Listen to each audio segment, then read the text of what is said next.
is used to build your Mercedes or your Pintos comes from grandmother Earth.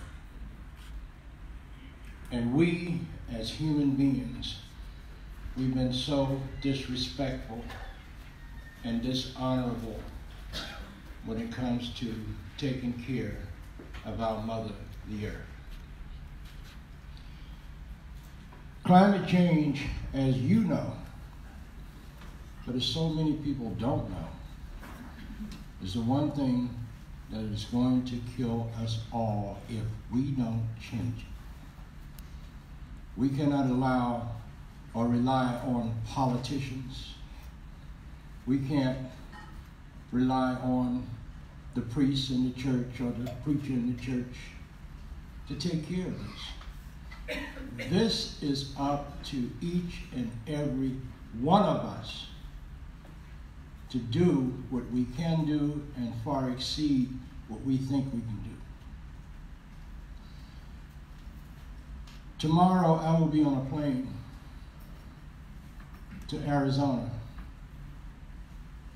to meet with the chief and the tribal council of the Tohono O'odham tribe. They have an issue with this idiot in the White House, just like so many of us. He is threatening to put his imaginary mentally deficient wall right through the middle of that big reservation, right through the residential living areas. And they have decided to stand up to him. They issued a statement. We have 4,500 veterans in our community, and guns are legal on reservations.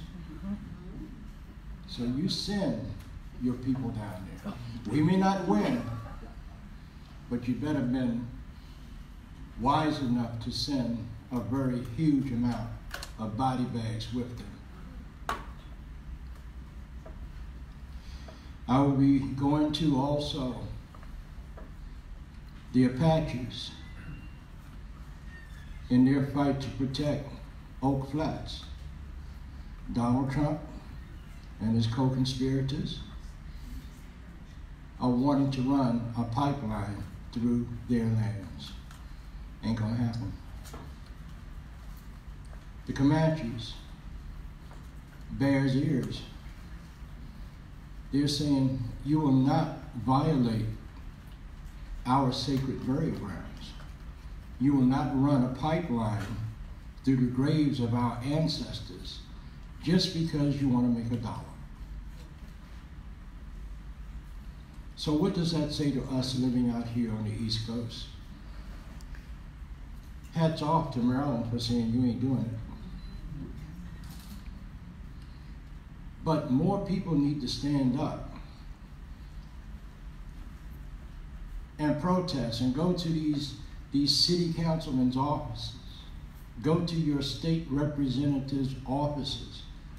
Go to your state congressional members' offices and sit down if you have to and protest them delivering sudden death to us as human beings. You know, it came down on me hard at WPFW last week when they said, you cannot call the president out of his name. So I challenged them. The Constitution has in it freedom of speech. They said, well, you use words like stupid bastard. So you call him a son of a bitch on the air. Well, the last time I checked the dirty words that the FCC said that you couldn't use, the words I use are completely legal.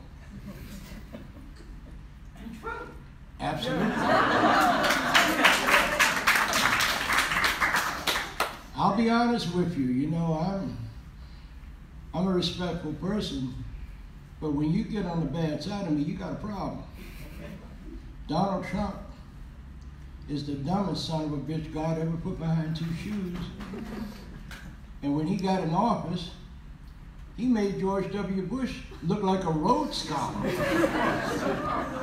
And I never thought I would see the day that I would want George W. Bush to come back in the White House.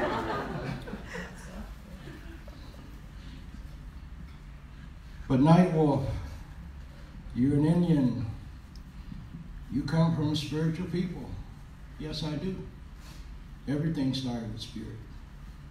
But I got common sense enough to know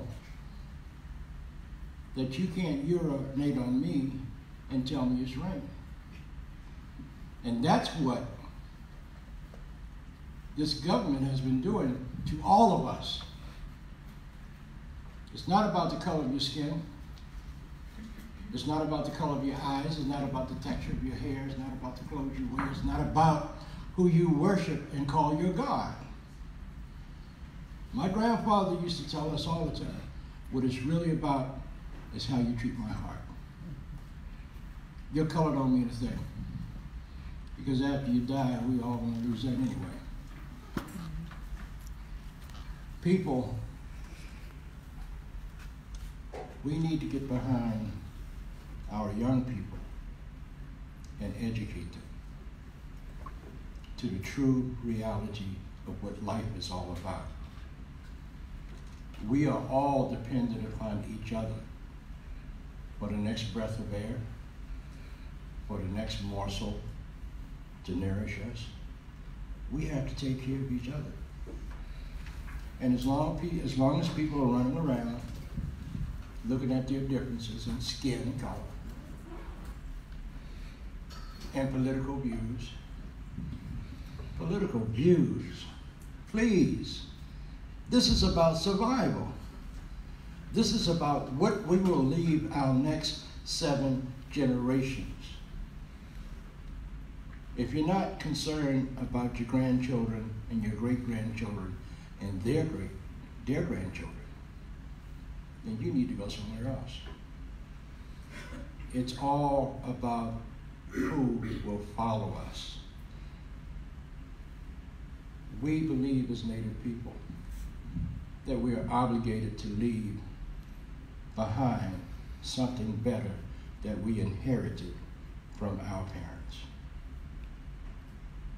Something to think about. How many of you ever thought about that? How many of you got grandchildren? How many of you got great-grandchildren? You got a great-grandchild? Hope so one day. Oh yeah, I got 3. Yeah. You know, I talk to a lot of people, and I don't get in anybody's face bragging about the fact that I'm one of the original people of the Western Hemisphere. I don't get anybody in anybody's face because I know that my mother's people, Cherokee people from South Carolina were part of that group that refused to go on the Trail of Tears. They went up in the mountains and they fought Andrew Jackson. I don't brag about the fact that my grandfather on my father's side was a Shoshone from Arizona with our family history back to 1300. I don't brag about the fact that his wife, my grandmother, was a Taino from Old San Juan, Puerto Rico. And I used to ask her as a little boy, Grandma, how back does our history go? Before Columbus, and don't you ask me anything else. But the strong values that I grew up under as an Indian have always been with me. My baby brother graduated from the United States Naval Academy in 1976. and became the youngest Native American lieutenant colonel in the history of the Marine Corps. But he died at 39 from a mysterious cancer. I lost my father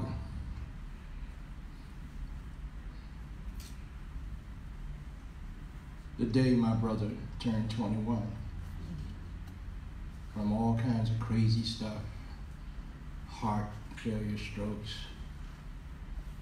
unexplainable cancer. I lost my two little sisters when they were little from leukemia. And I lost my mom.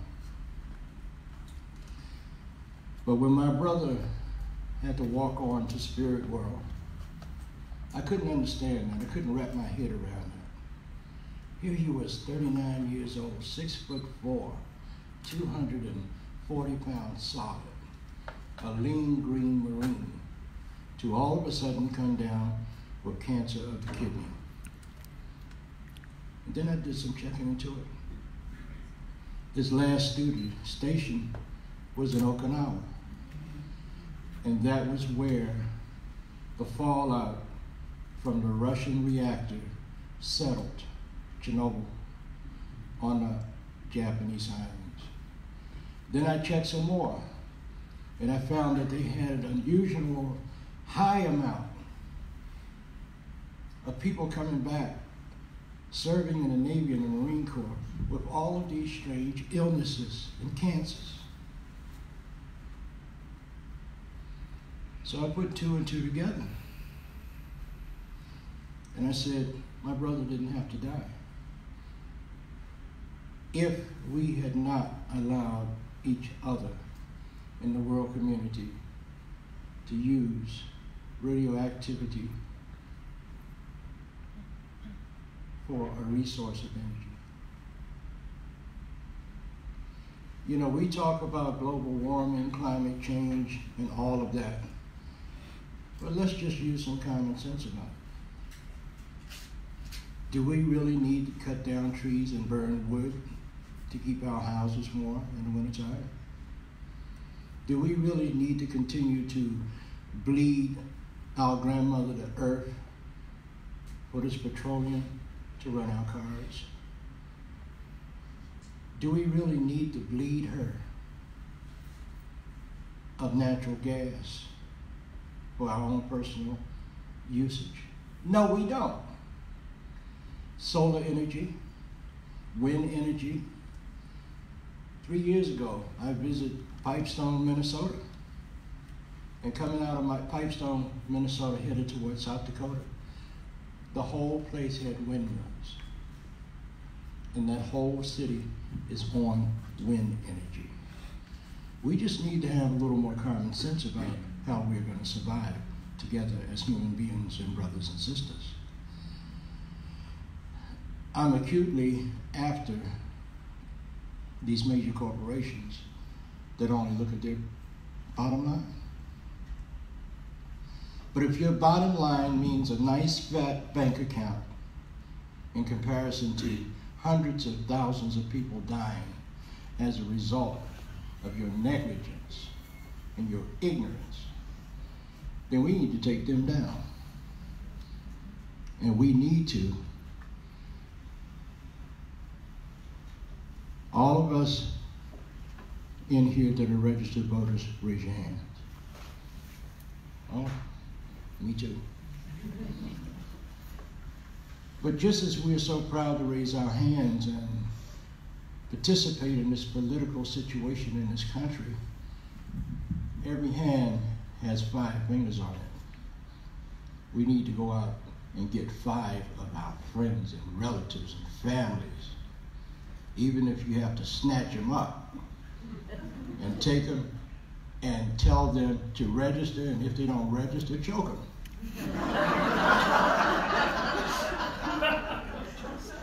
I'm sorry. I served in the United States Marine Corps. My tactics are a little different. You don't believe me, ask my kids.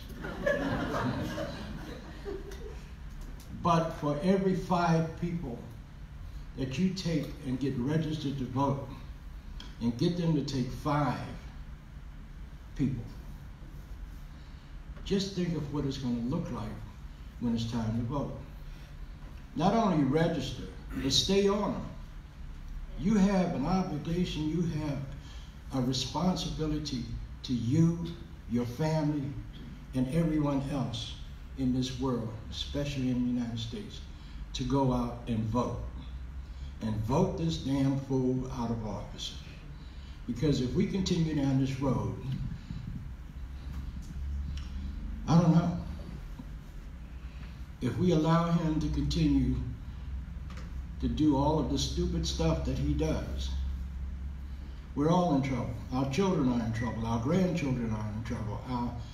I don't even know if there's going to be a 7th generation. This is what is acute to us. We need to change this. Get this fool out of office and take that dummy whipping Pence.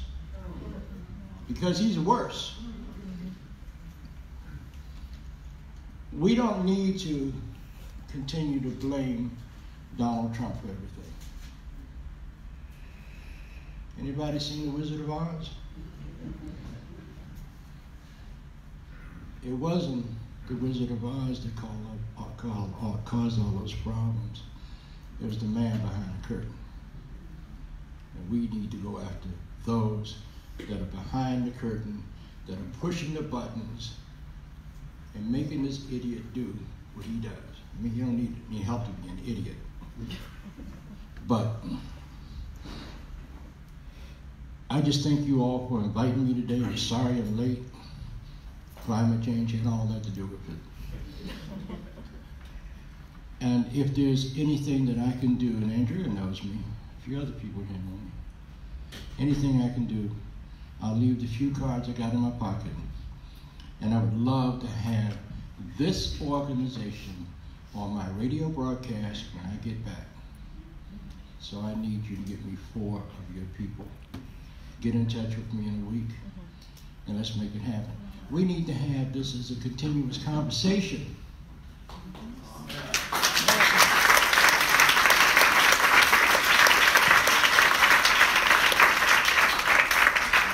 Forget that I'm a Native American. Just remember I'm a human being. So we need to have this conversation more than not. Talk to your children. I know you all are talking to your children. But grab the neighbor's children and say, come here, sit down. Let me tell you something. I'm not nice about it. Come here, boy. Me? Yeah, you. What's your name? Johnny? Okay. Get over and sit down. I got something to tell you. And then tell them the truth. Don't lie to your children. Tell them the truth. They're much smarter than we were when we got on this earth. They need to have the facts, and they need to have the facts from us, not from their friends because they don't know any more than they do. We need to give them the facts, but give it to them with love. Love is the key to all of this. If you love yourself, you love your family. If you love your family, you love your friends. If you love your friends, you love your extended family.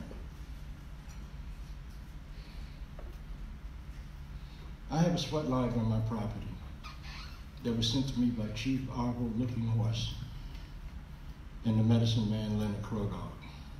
I've had it for 17 years. I had a fight with 2 people. My friend Frank King was being named one of the treaty chiefs of the Lakotas. And my name came up in the conversation. And Arvo Looking Horse looked at him, he says, do you know Nightwolf? I said, yeah, I go to Washington all the time. I stay at his house and eat his food. He says, okay. I want you to take him the authority to have a sweat lodge. He's not going to do it. You tell him Arvo Looking Horse said so. Frank calls me up the next day on the phone after he finished ceremony. He says, Nightwolf? I said, what? This is Frank. I know who you are. What do you want? I'm bringing the sweat lodge authority out to you. No, you're not.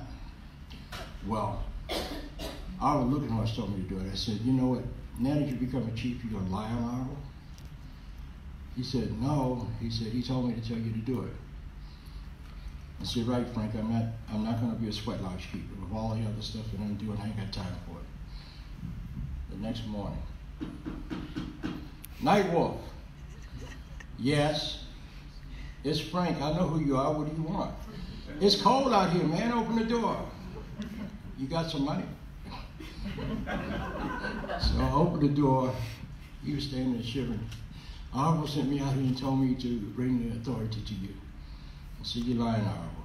I'll get on my cell phone. I don't need you to get on your cell phone. I picked up my phone, automatic dial, Arvo looking voice. Arvo answered the phone. Nightwolf. Hey, Arvo. Nightwolf, this you? Yeah. Did Frank bring that authority out there to you yet? That just blew it out the water because I thought Frank was lying. It's been on my property now for 17 years. And my wife would tell you. That's my wife sitting there. Raise your hand now.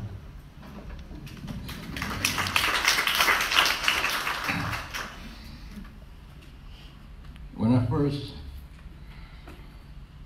opened the sweat lodge, my wife was looking at me like I was crazy. All of a sudden, where are all these Indians coming from? And she was very reluctant until they got to know her and she got to know them. Now, her question to me, when's this next sweat lodge? Why? What am I supposed to put on the menu? So we have sweat lodge ceremony in the summertime once a month, and in the winter twice a month. The sweat lodge was sent here as a healing sweat lodge. At the time it was sent to me, I had stage 4 cancer.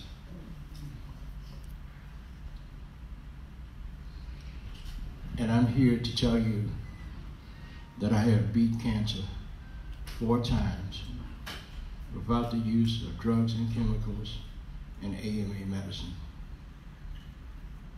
My healing started in the lodge, and everything I took was from something the tribal people sent me to brew and drink. The oncologists were like, what the hell happened? There